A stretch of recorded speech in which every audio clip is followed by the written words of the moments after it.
राष्ट्रीय राजधानी दिल्ली एक बार फिर आतंकवाद के साए में है। बीते सोमवार की शाम लाल किले मेट्रो स्टेशन के पास हुए कार बम धमाके ने न सिर्फ दिल्ली को दहला दिया बल्कि पूरे देश को झकझोर कर रख दिया। ये विस्फोट, जिसमें अब तक 12 लोगों की मौत और कई घायल होने की पुष्टि हुई है, एक सुनियोजित आतंकी हमला माना जा रहा है। जांच एजेंसियों के शुरुआती खुलासे और कार्रवाई के बाद इस हमले के तार एक बार फिर पड़ोसी देश पाकिस्तान से जुड़ते दिखाई दे रहे हैं। धमाके का घटनाक्रम और जांच। समय और स्थान: 10 नवंबर 2025 शाम 6:45 बजे लाल किले के पास एक भीड़भाड़ वाले इलाके में खड़ी एक कार में भीषण विस्फोट हुआ।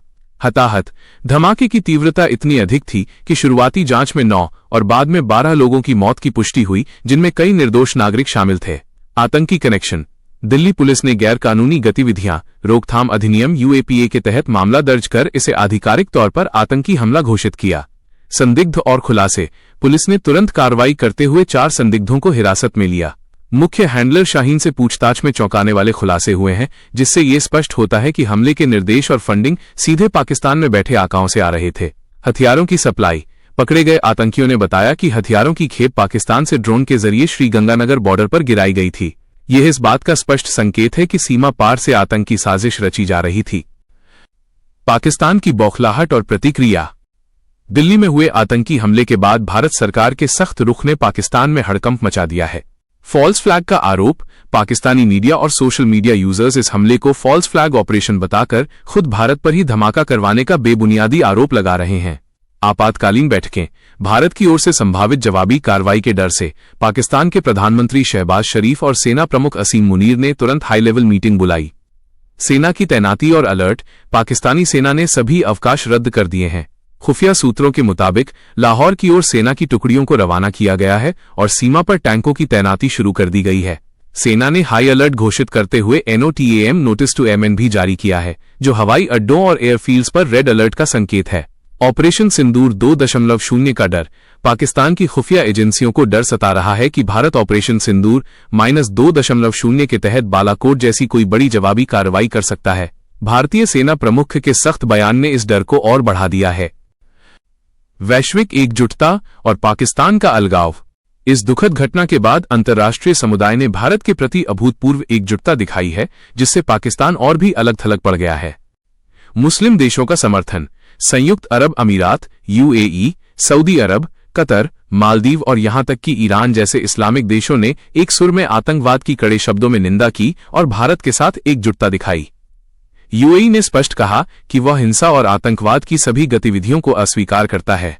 ब्रिटेन की सलाह: ब्रिटेन ने अपने नागरिकों को भारत-पाक सीमा से दूर रहने की सलाह दी है, जो इस क्षेत्र में बढ़ते तनाव की ओर इशारा करता है। अंतर्राष्ट्रीय कवरेज: दुनिया भर की मीडिया ने इस हमले को कवर किया, जिसमें पाकिस्तानी मीडिया भी शामिल था, जिसने इसे पिछले 10 सालों में दिल्ली में हुआ सबसे बड़ा ब्लास्ट बताया। निष्कर्ष समापन। एंकर: दिल्ली में हुआ ये हमला न सिर्फ भारत की सुरक्षा को चुनौती देता है, बल्कि वैश्विक शांति के लिए भी एक गंभीर खतरा है। भारत सरकार और उसकी जांच एजेंसियां दृढ़ता से इस आतंकी नेटवर्क की जड़ों को उखाड़ने और इसके पीछे के पाक आधारित षड्यंत्रकारियों को बेनकाब करने में लगी हुई हैं। पाकिस्तान की सेना और सरकार की बौखलाहट स्पष्ट बताती है कि वो भारत की संभावित कार्रवाई से भयभीत है। भारत ने स्पष्ट संदेश दिया है कि गुनहगारों को किसी भी कीमत पर छोड़ा नहीं जाएगा। सिर्फ एक धमाका नहीं था, बल्कि देश की एकता और अखंडता को निशाना बनाने की एक सुनियोजित और कायराना साजिश थी। इंटेलिजेंस इनपुट के बाद मेवात में एक्शन। धमाके के 4 दिन बाद दिल्ली पुलिस, हरियाणा पुलिस और केंद्रीय जांच एजेंसियों ने मिलकर एक बड़ा ऑपरेशन चलाया है। खुफिया ब्यूरो ऑफ EB से मिले अति महत्वपूर्ण इनपुट के आधार पर देर रात दिल्ली पुलिस और हरियाणा पुलिस के संयुक्त दस्तों ने हरियाणा के मेवात क्षेत्र में ताबड़तोड़ छापेमारी की और 3 संदिग्धों को हिरासत में लिया है। यह कार्रवाई आतंक के उस पूरे नेटवर्क को ध्वस्त करने की दिशा में एक निर्णायक कदम मानी जा रही है, जिसने दिल्ली को दहलाने की ये जघन्य योजना बनाई थी। सूत्रों से मिली जानकारी के मुताबिक ये हिरासत में लिए गए तीनों संदिग्ध वही लोग हैं, जिनसे इस पूरी साजिश का मुख्य आरोपी और मास्टरमाइंड आतंकी उमर ने धमाके को अंजाम देने से ठीक पहले मुलाकात की थी। ये मुलाकात इस पूरी आतंकी श्रृंखला की एक अहम कड़ी थी, जिस पर एजेंसियों की नजर लंबे समय से थी। अब इन तीनों से पूछताछ के जरिए जांच एजेंसियां ये समझने की कोशिश कर रही हैं कि इस पूरे मॉड्यूल में उनकी क्या भूमिका थी। क्या ये सिर्फ आतंकी उमर के लिए स्थानीय लॉजिस्टिक्स का इंतजाम कर रहे थे? क्या ये अमोनियम नाइट्रेट की सप्लाई चेन का हिस्सा थे, या फिर वे इस धमाके की योजना में सीधे तौर पर शामिल थे? इन सभी सवालों के जवाब ही आगे की जांच की दिशा तय करेंगे।